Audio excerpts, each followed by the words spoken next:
ओम श्री सद्गुरुदेव भगवान की जय। त्रय स्त्रीशः सर्गः। वन की ओर प्रस्थान।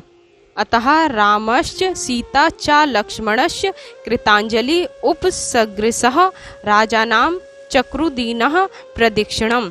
तत्पश्चात दीन दुखी राम, लक्ष्मण और सीता ने महाराज दशरथ को चरण स्पर्श पूर्वक प्रणाम किया और उनकी प्रदक्षिणा की। तम चापि समनुज्ञाप्य धर्मज्ञ सीतया सह राघवः शोक समूढ़ो जननीम भयवाद्यत। शोक से संतप्त श्री राम ने पिताजी से आज्ञा ले सीता सहित अपनी माता कौसल्या को प्रणाम किया। अन्वक्षम लक्ष्मणो भ्रातृ कौसल्यां भयवाद्यत। अतः मातु सुमित्राया जग्रह चरणों। पुनः श्री राम के प्रणाम कर चुकने पर लक्ष्मण ने कौसल्या को प्रणाम किया। तदंतर उन्होंने अपनी माता सुमित्रा के चरण छुए।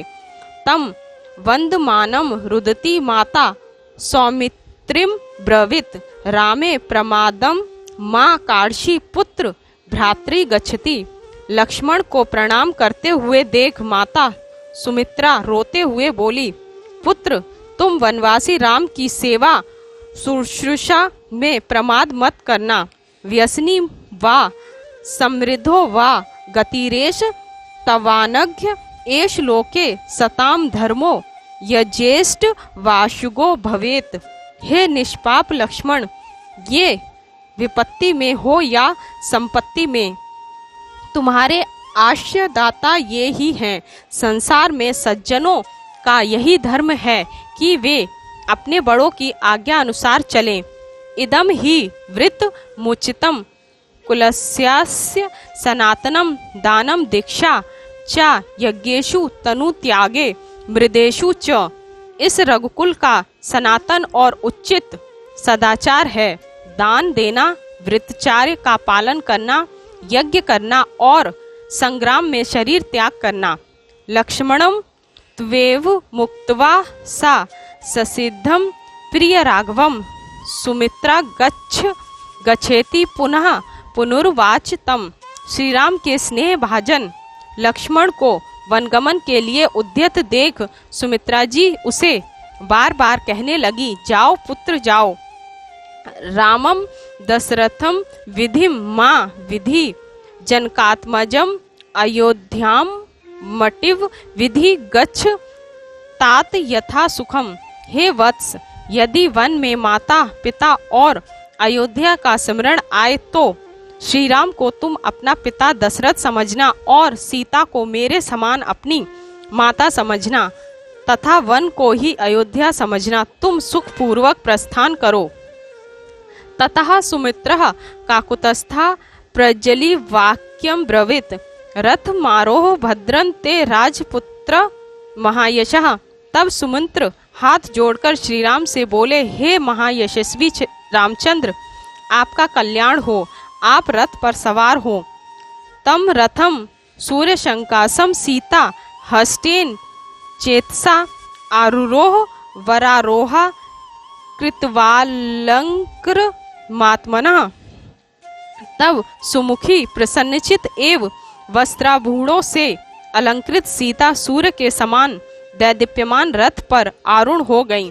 अथो ज्वलन संकास चामी कर विभूषितम ताम्रुहु हुस्तूर्णः भ्रात्रो राम लक्ष्मणों। तदंतर श्री राम और लक्ष्मण भी उस स्वर्ण विभूषित और आयुधों से सुसज्जित रथ पर सवार हुए। सीता तृतीयाना रूढ़ान दृष्टवा दृष्टम चोद्यते सुमित्रः समतानश्वान वायु वेग समाज्वे। सुमित्र ने सीता सहित राम लक्ष्मण को रथ में बैठे देख वायु के समान वेगवान श्रेष्ठ अश्वों से युक्त रथ को सावधानी के साथ आगे बढ़ाया। प्रतियाते महारण्यम चिर रात्राय राघवे वभूव नगरे मूर्छा बल मूर्छा जनस्य चा। श्री राम के वनवासी होने पर सभी व्याकुल हो उठे। हाथी पागल हो गए, घोड़े हिनहिनाने लगे और संपूर्ण अयोध्या नगरी शब्दायमान हो उठी। ततः सबाल वृद्धा सा पुरी परम पीड़िता राम मेवा विद्रुद्राव धर्माता सलिलम यथा। अयोध्या के सभी बालक और बूढ़े व्याकुल हो श्री राम के रथ के पीछे वैसे ही दौड़ने लगे जैसे धूप से संतप्त व्यक्ति पानी की ओर दौड़ता है।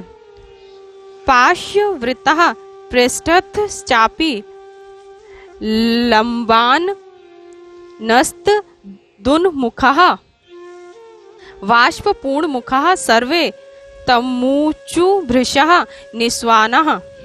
कोई तो रथ के अगल बगल और कोई रथ के पीछे श्री राम को देखने के लिए ऊपर को मुंह उठाए चले जाते थे। सबके मुख आंसुओं से पूर्ण थे और वे चिल्ला चिल्लाकर सुमंत्र से कह रहे थे, सयच्छवाजिनाम रश्मिन सुत यानी शने शने मुखम द्रक्ष्याम रामस्य दुदर्शन नो भविष्यति। हे सुत, घोड़ों की रास कड़ी करो और रथ को धीरे धीरे चलाओ, हमें राम का दर्शन कर लेने दो, क्योंकि फिर हमारे लिए इनका दर्शन दुर्लभ हो जाएगा।